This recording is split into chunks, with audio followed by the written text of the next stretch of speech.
Turn up your volume. Because you're about to listen to The Sick Podcast.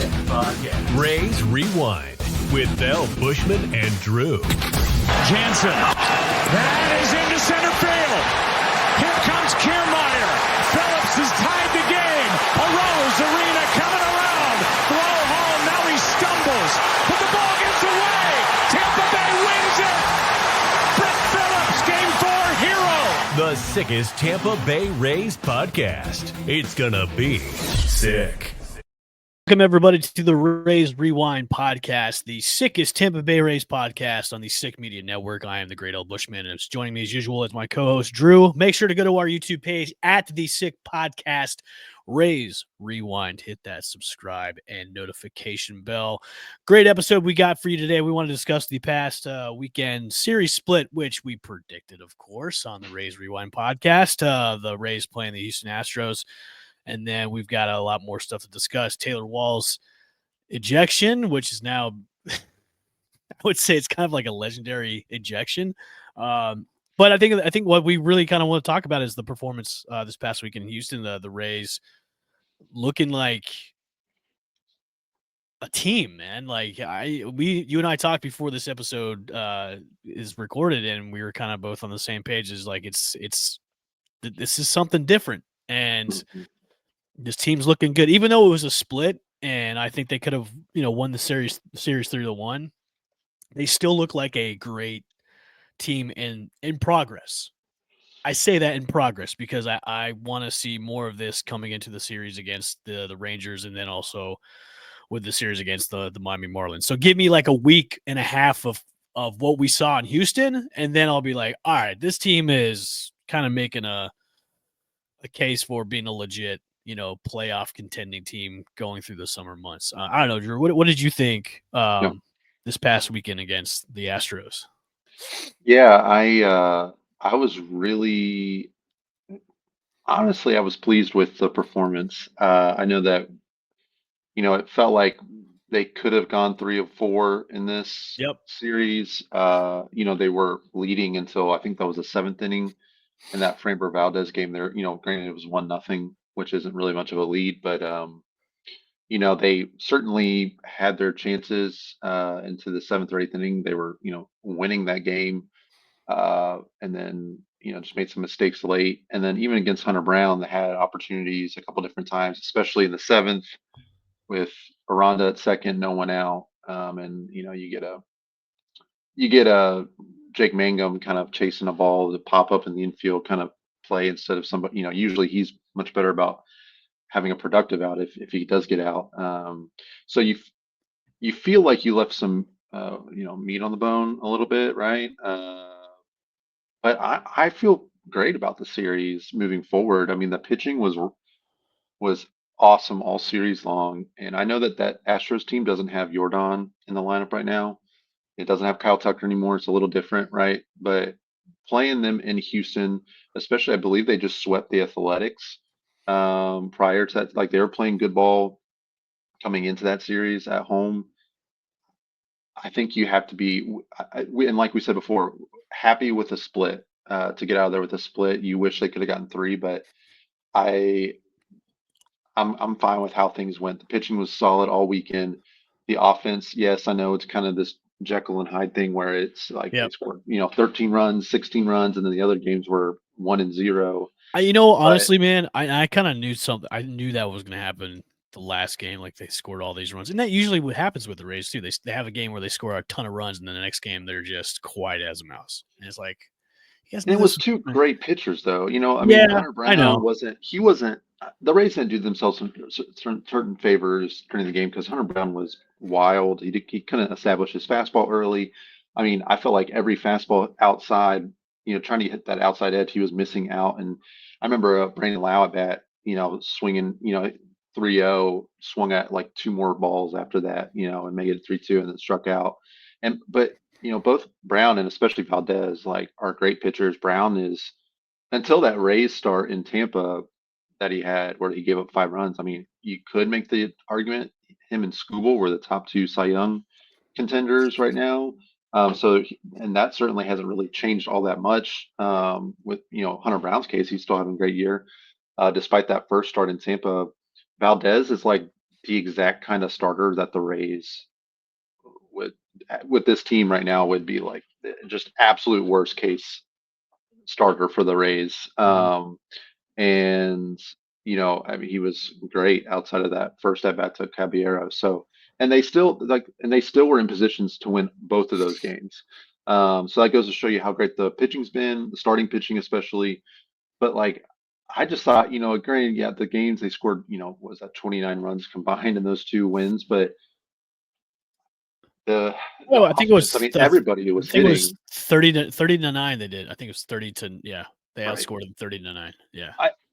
For me, the biggest takeaway is Junior. Yeah. I mean, I got his numbers pulled up right now. I mean, he's in that series alone, he went, where did he go? Shoot, I just had it. Oh, here we go. He went, let's see, 11, he went 7 for 17 with 3 homers and 11 RBIs and 3 strikeouts. Like, Yeah. and all 3 of those strikeouts were either against Valdez or Brown. So, like, I don't know. He even, got close on the ball with Hader. The ball that moved Aranda over to third in the 7th yesterday too was a homer pretty much anywhere else in that park. He just hit it to the deepest part of the park. So I mean, he's hitting the ball well right now, and we haven't yet had a really hot Junior Caminero this year. So when I think about the team moving forward, if you got Brandon Lau hitting home runs, obviously Josh Lowe's been really productive. Aranda's been super consistent.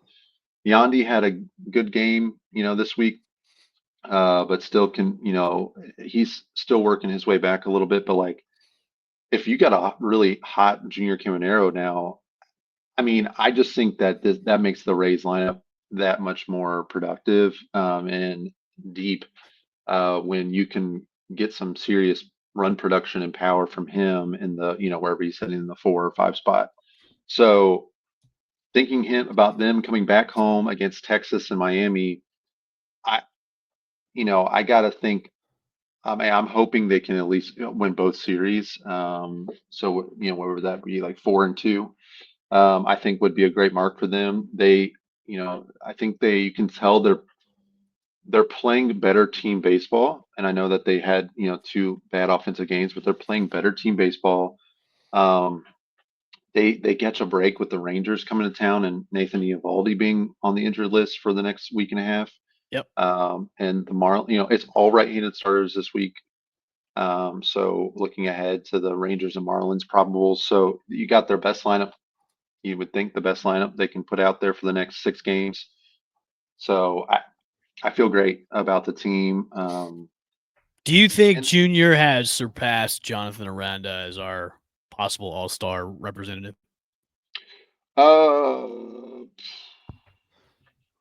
I think if you had to vote right now, I think that given trying to think of other players at the same position in the American League that would make it difficult, or that would potentially. I mean, what's another? I'm just quickly going through. I mean, I don't really feel like there's another first baseman out there. I mean, Vlad's obviously a big name, but his season he's doing an all right season this year. He's not having. Yeah, I mean, he's not hitting great, but it's not. He's hitting 283 with 8 homers. I mean, I think Aranda's stats are better than that, just based off memory. I would probably say Aranda, just because I think at third base you probably have more options available.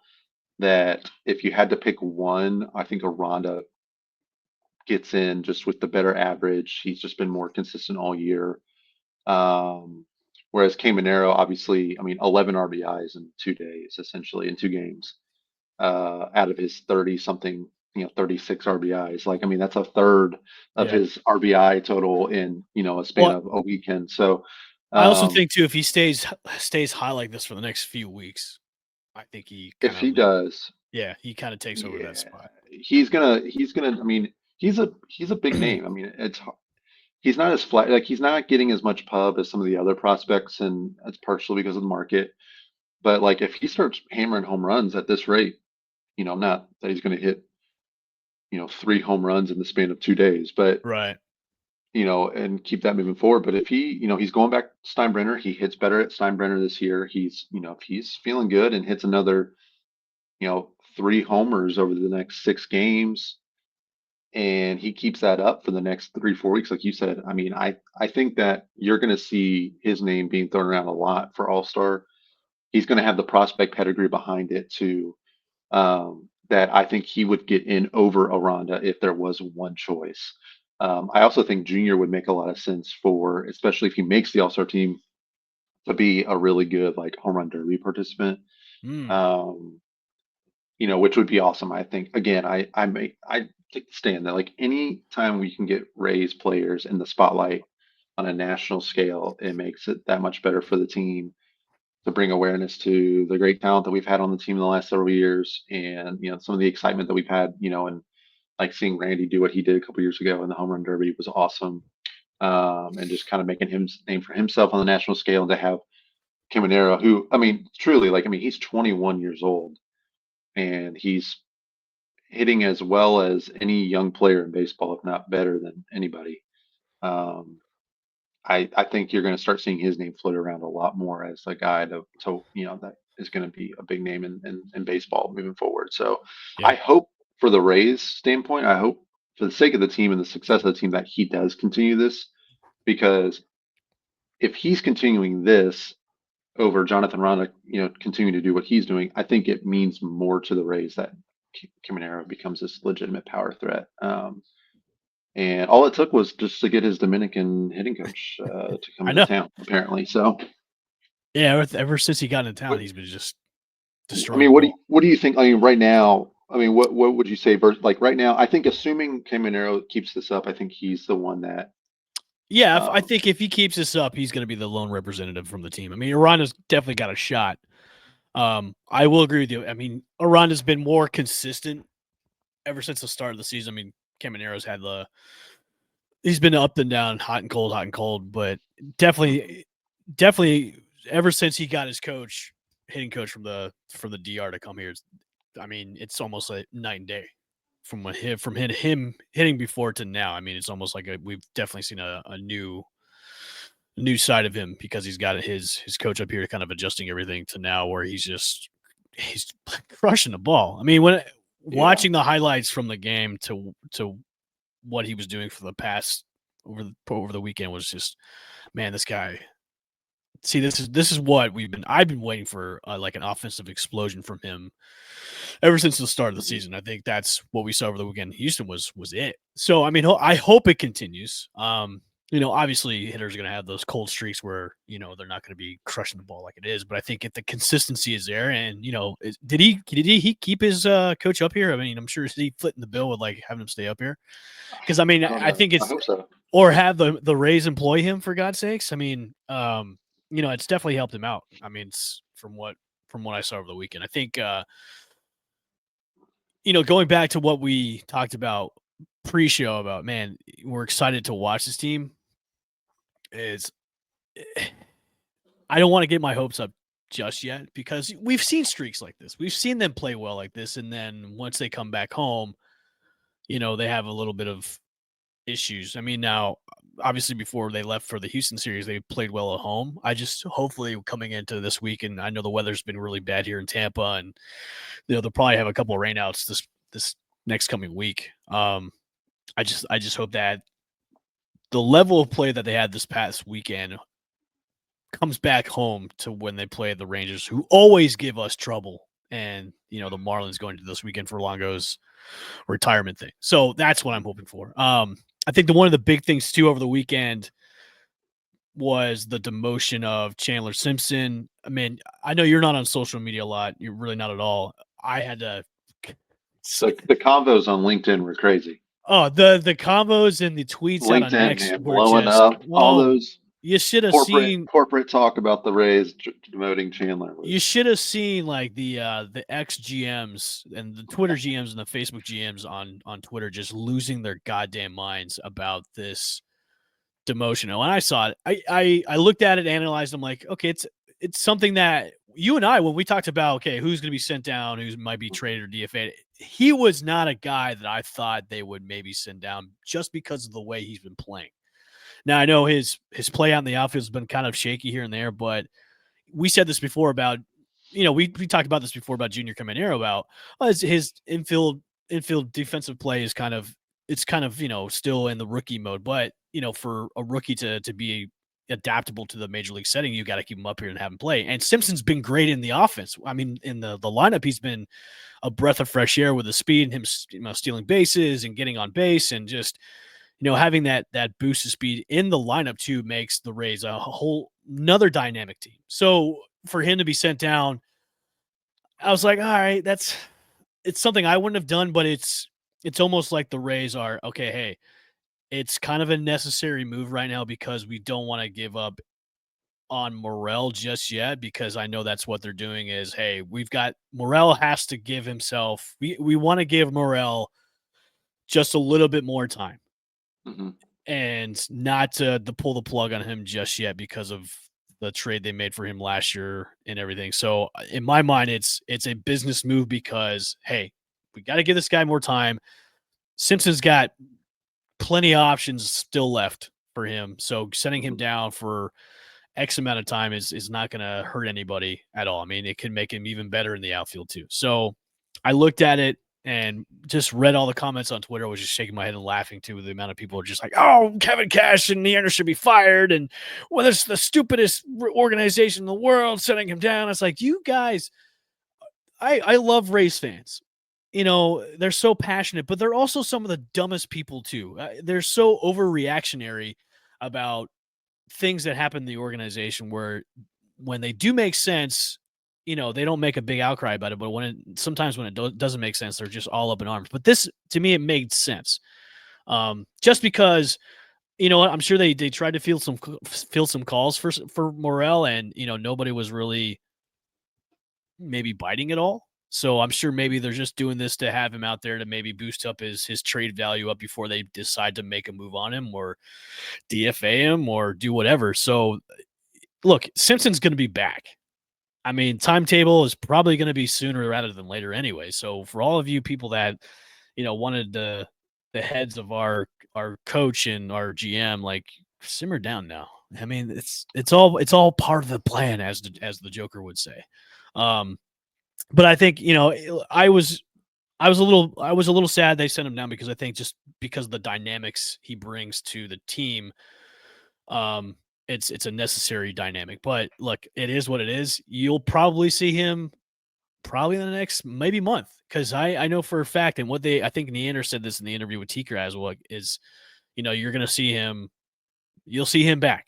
And I think also too, Morel's on a short leash, and if he's not going to be producing like we want him to, he's going to be gone, and you'll see Simpson back up. And just for the fact that I think it's either Mangun or Meisner, the way they've been playing in the outfield too has been outstanding as well. So look, calm down, Rays fans. Chandler Simpson will be back, so just calm down and just relax. So what are your thoughts on Simpson being sent in? I know you're kind of like in my headspace where, look, it was kind of like, okay, maybe that's not the greatest of moves they should have done, but it was necessary. Well, see, I don't think it was necessary. I wouldn't use that term. I understand, right? I can listen to Eric Neander give his explanation for why they made the move, and I listened to the interview on Friday on T. Kraz's show as well. And Right. so, like, yes, it makes sense because based off what Neander says, they didn't want to move Meisner because they think very highly of his defense, and he's played wonderful center field defense. And they don't Yep. really have. I know Mangum can play center field, but like with DeLuca not coming back from his injury, and Meisner is kind of like the main, center field option at the moment. I totally get that. Obviously, Josh Lowe, you're not moving him out. Mangum is great defense. So it seems like more times than not, those are going to be your three starting outfielders. So they don't want Chandler being a part-time player, and they would rather let Morel be a part-time player right now. And so I get it. Like, and then you add in all the stuff around the options and what getting rid of Morel would signify about the trade last year, and it's I get it. They're not ready to give up on Morel, Right. but I don't think it was the right move. I don't think it makes this team as good as it can be, and that's what I always get frustrated about. Is like I had the same issue last year. Was Junior was down in AAA when the team needed power and more than ready to come up and at least contribute, and I didn't feel like they were putting the best foot forward for the sake of service time or what, I don't know. And I feel like this is again like they had such a great thing going, they had such good vibes, and I'm not saying they would have had a better result this weekend, excuse me, but it just I don't understand why you would mess that up, like do anything to mess that up in a significant way. Yeah. Because one, Chandler's contributions, you're not going to like, yeah. Besides like his on base percentage, they said they want it to be in the 380s. Well, like his on base is 315, which I get. Like you want to be higher, that's fine. But Christopher Morel's on base right now is what? It's 287 with a 203 batting average. Um, he's on base. Simpson's going to give you has been more productive. I mean, I Yep. think Simpson's got more RBIs if I remember correctly than Morel. So like offensively, I think Chandler, yeah, he's got the same amount. And so I think offensively, Chandler gives you more right now. He definitely gives But you more, especially on the base pass too, because you're not seeing you're not right, seeing Christopher Morel steal bases like it's just Chandler it's just Simpson. not it's just not. I mean I'm obviously the Rays are not ready to give up on Christopher Morel yet. I Mhm. am ready to say, you know what? Hey, I'm sorry this doesn't work out. Whether that's through a trade or a DFA, I don't know. Like, go let some other team take him. That's fine. I don't care because Chandler Simpson being up on this team makes the team better. Yeah, I agree. It makes the team way more dynamic and Yep. much tougher to deal with than Christopher Morel. I think you pull any Rays fan, whether it's a lefty starter or a righty starter, you would rather have Chandler Simpson in the lineup over Christopher Morel. So, but obviously the front office feels differently. I always get tired of the front office excuses of like, oh, they got to go work on this. Like I get like Chandler's defense is not nearly as good as some of the other guys on the team. I am not saying it is, but like Well, for I him to don't get think better, he needs to stay up in the big leagues. He doesn't need to go back down to the minors. they want him to get all the reps in AAA and not Yeah. have breaks, like he would here. I don't. I think that's just an excuse to, you know, give some sort of credibility to the move. I think every Rays fan saw that move and thought, oh no, I would doubt that any Rays fan who saw that move said their initial reaction was, oh okay, that makes sense. Every Rays fan initial reaction was, what? It was Are you outrage. kidding me? It was And outrage. I mean, I even told my 8-year-old son about it, and like he and my wife couldn't believe it. That they would get rid of him, especially the day after he got on base on a walk and then stole second, stole third, and scored in the Yep. same at bat. Like that's the kind of stuff you're never going to see that on a stat sheet in a WAR category or anything like that. Like that's the stuff that anybody who watches the games could see the impact he was making. So to get rid of him or to move him down AAA was disappointing. I do think the Rays' best version right now is Chandler instead of Chris. So, and I felt bad because Jake coming back is a good thing. I mean, I think people kind of forgot about.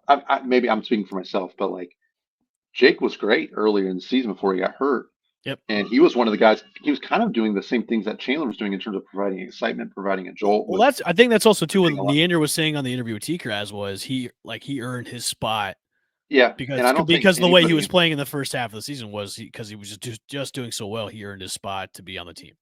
And I don't think anybody disagrees with that. I mean, I think Yeah. everybody is excited for Jake to be back, and he looked great this weekend. Made some great plays defensively, and had his first career homer and all that stuff. And I mean, and he's a switch hitter, which is what that's incredibly valuable for this team right now.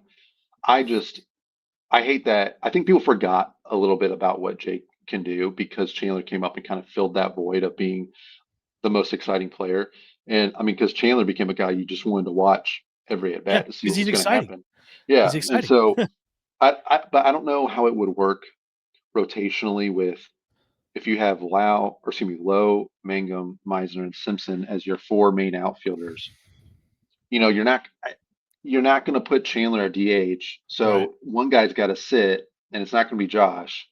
So it's either going to be Jake or Cameron or Chandler. And I think with the way the Rays operate and wanting that defensive, the defensive level being a little higher, I think it would more than likely be Chandler sitting. And so I get why they want him in AAA right now with how the roster is, because they don't want him just, how they True. are with their prospects. They don't want their top guys sitting True.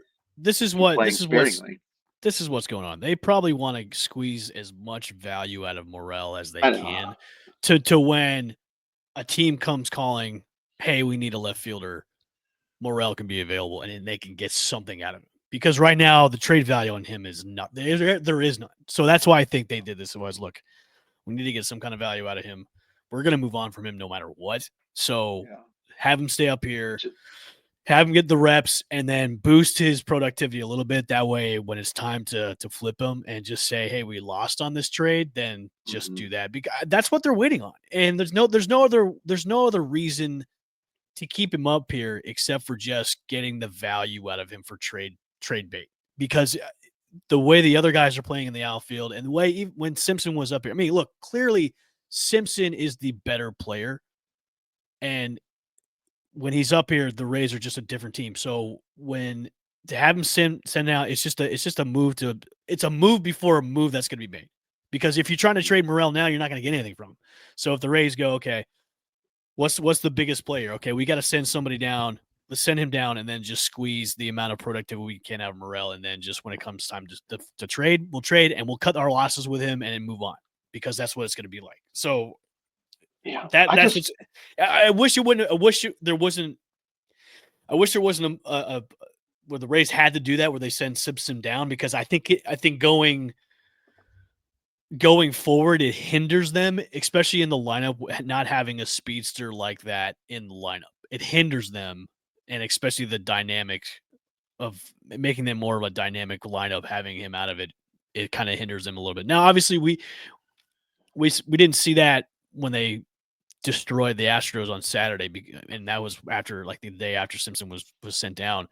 But I think it hinders them, especially going against. I think especially when going against the better teams coming up where they could need a guy like him in the lineup. But you have to somehow have Morel play a little bit better than what he's been doing, and I don't think that's going to happen. So they're going. I think in the next couple of weeks, probably I would say by the end of this month, Simpson will be back up. Yeah, that would be great. My thing is too is, okay, so if it's, okay, we need Morel to play better, and Neander said, like you said on the interview, I mean, obviously, like, he needs to play better, or he's probably gone. And Neander didn't say that exactly, but Yeah. acknowledge that, like, hey, we're not just sitting there clueless. Like, we know he needs to play better, or else we got to start talking about alternate options. Um, but okay, so let's say what best case scenario with Morel right now, I think a lot of Rays fans would say is he somehow plays well enough to boost his trade value. And if that's the goal for the Rays, that makes sense. But they're not playing him. Like, Right. with this current outfield, you're not going to go into any game. And I get, like, maybe guys need a break. They might give Mangum a day because he's coming back from the IL and they don't want him playing 6 days in a row. I get that. But, like, unless you're just wanting to give a guy a day off right now, you're not going to start Morel over anybody in that Right. outfield or at DH. Um, so it's like, okay, well, yeah, we can boost his trade value. Well, you're not going to give him opportunities to do that. And he's already shown, I mean, he's not showing any signs of being a guy that can play sparingly and be productive. I mean, he came in and gave, in that Walls ejection, two of the worst swings that you could get. I mean, there was just, and granted, it's a tough spot. It's Josh Hader in the middle of an 0-1 count, but, like, there's been nothing to suggest from what we've seen from him on the field that, he's on the cusp of breaking out. Like, I don't know if he's got a Dominican hitting coach that he can bring down to help fix his swing. But I mean, and the day he played, that he started, I think it was Saturday or Friday. Yeah, it was Friday against Valdez. I mean, I think I don't even know if he made it through the whole game. I think he got subbed out for Meisner or something when it got later in the innings. They won the defense, so he only got like two at bats. So, like, I just don't. He's not playing a valuable role in the team. And even if you think he can be more productive, I just don't think that he's going to get any substantial playing time to be a valuable part of the team. So that's why I think his spot on this team right now is just kind of pointless, like Yeah. his filling of that spot. Whereas somebody like Chandler can be more valuable, even if he's not starting as often as he had been, coming in, being a pinch runner, whatever. If you need a lefty bat, he's shown he can get hits in big situations and put the ball in play. I just think he's a more valuable bench piece right now. But clearly, the Rays want him to be like an everyday guy, and they just don't see that path for him. So that's why they send him down. And it is what it is. Like, I hope Christopher hits, but like the Rays don't need him. And he's not. He's got. Do you want to guess? Since he got called or traded to the Rays, how many home runs? He's a power guy. How many home runs does he have with the Tampa Bay Rays so far? He's So had far, total like throughout his playing time, total like in his full season. He's played 95 games with the Rays. how many home runs How total? many home runs total does he have with the Rays? I'm gonna say 5. Oh, 6. Oh, I was one off. All right, 6. that's terrible. And one of the reasons why we traded Isak was we're getting a power bat for trading away a power bat, and he hasn't done anything. So he's had 95 games with the Rays. In 2024, he played 103 games with the Cubs, so not that much more. He had 18 homers. And played 107 games in 2023 with the Cubs and had 26 homers. So, they just haven't gotten anything from him. I just don't see a path right now because unless you're just going to force him in the lineup and just hope he hits his way out of it, if he's going to play once or twice a week, I just don't see him being productive in that kind of environment to where him being on this roster is going to produce anything for you, whether it be a trade or on the field. So I think it would have been, to me, they said it was more of a win now move to put Simpson in AAA. Mm-hmm. I think it would have shown more win now if they would have just cut bait with Morel, kind of like they did with Warfet, right? They've been loyal to their guys, but said like, hey, it's not working. We're going to go with what's been working, even if that means pie on our face because it makes the Cubs trade with Paredes look, that much worse. Right. So I don't have any expectation for Morel to be valuable, and I think you could see a situation where they would rather, and I don't know what this would look like on the field, but when Kim comes up, maybe they don't want to make that decision on Walls or Caballero yet, and they say, all right, Caballero, you can play Morel's spot, essentially, in addition to filling in the infield or whatever. But you go out in the outfield, I guarantee you, if Morel doesn't pick it up, I guarantee you that's what they'll do, assuming no injuries. I think what's going to be is Hassan Kim, because at least then you're bringing up a solid, proven major leaguer for Morel's spot, and I think you could see that happening instead of him taking one of Caballero Walls, because I think again someone like Curtis Mead's probably staying on the roster too for the foreseeable future. Well, speaking of Taylor Walls, yeah, we'll end the show. We'll end this week's episode with Taylor Walls getting ejected, and let me play back. All right. So clearly that's a ball. Mm-hmm. Now, hold on. Let me stop the clip. Okay.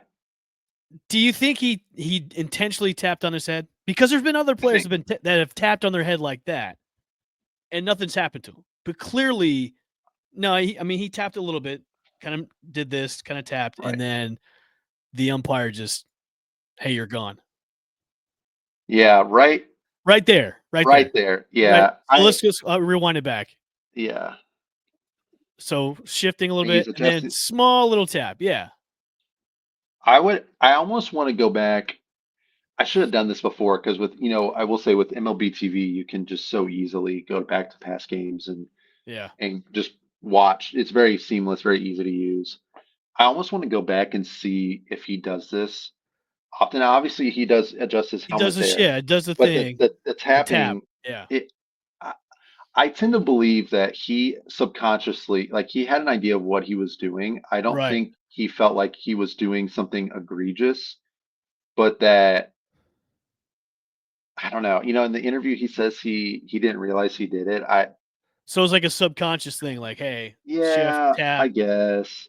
I just I did his The ejection though. umpire, oh, it's awesome. Yeah, I wish he'd had more fire like that when he hits the ball, but he gets ejected like that. I I think depending on your thoughts on Taylor Walls, your bias towards Walls as a fan, whether you hate him or are willing to be patient with him. I think I've been a little more patient with him than others.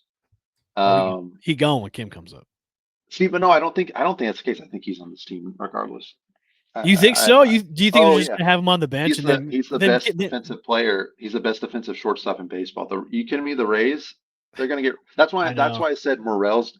I guarantee you, I would give 95% guarantee that Kim comes back in the next couple weeks. Yeah. If Morel doesn't pick it up and doesn't show any life like he has been, they are going to drop Morel for Kim because Mhm. they can move Caballero to the outfield, and Walls is certainly his playing time is going to go down, no doubt. Right. But they are not going to get rid of Walls unless for some reason some team wants him in a trade and they're able to get value. So I think depending on your bias of Walls, I think because I've seen some fans like on some of the fan sites like just saying it's uncalled for and he's crying and all this stuff. I get like I don't think it's uncalled for. I mean, the look, the ump was terrible all day. yeah, the ump It has was been so bad. terrible. So I They think were he has chirping at him in the first inning. yeah, he has every right to be like that. The officiating this year has been not the greatest either. That's why they're trying to bring in the ABS system where they can Right. challenge the calls. Um, I what you just said about they'll probably keep. Yeah, that is the Rays way. They want to have good defense, and yeah, And I you're right. would I wouldn't think that's a bad move. I, It's I not. don't I It's don't think not. they should get rid of him. It's not. But like then you're sacrificing He's offense. I guess, but if he's a bench guy, to Yeah. me that's the role he was always meant to fill. With Wander being on the team, Oh, his trial is I going know, on right now. By the way. right, but like he was always going to be the sure-handed. He could kind of play. He played third, played second, played short. Obviously, they kept him more at short in the last couple of years because Wander's not been here. But like he was going to be that bench guy who could fill in a couple times a week and be lights out on defense, and then whatever he got offensively, you would take. So to me, like that's the role that he can fill in a meaningful way, especially since you can move Caballero to more of an outfield role. Um, so, but again, the call was terrible. I think the umpire was obviously very sensitive in that moment and assumed some things about Taylor. I hope John Boy comes out with a video about it so we can kind of get a little maybe a better sense of what was said. I don't think that I don't think he meant to be egregious with like he was trying to show him up Yeah. because his body language would suggest otherwise. Like he certainly didn't think he was doing it in something in a way to get ejected. I don't think that in that moment he's going to want his first career ejection to happen. So for him to get tossed, I think he legitimately thinks that he wasn't doing anything maliciously. And I think just like I said, being a little sensitive. So I texted you. I think I texted you about this. I love the fire from Taylor Walls, the spirit that like we know they care. We know these players care about everything on the field.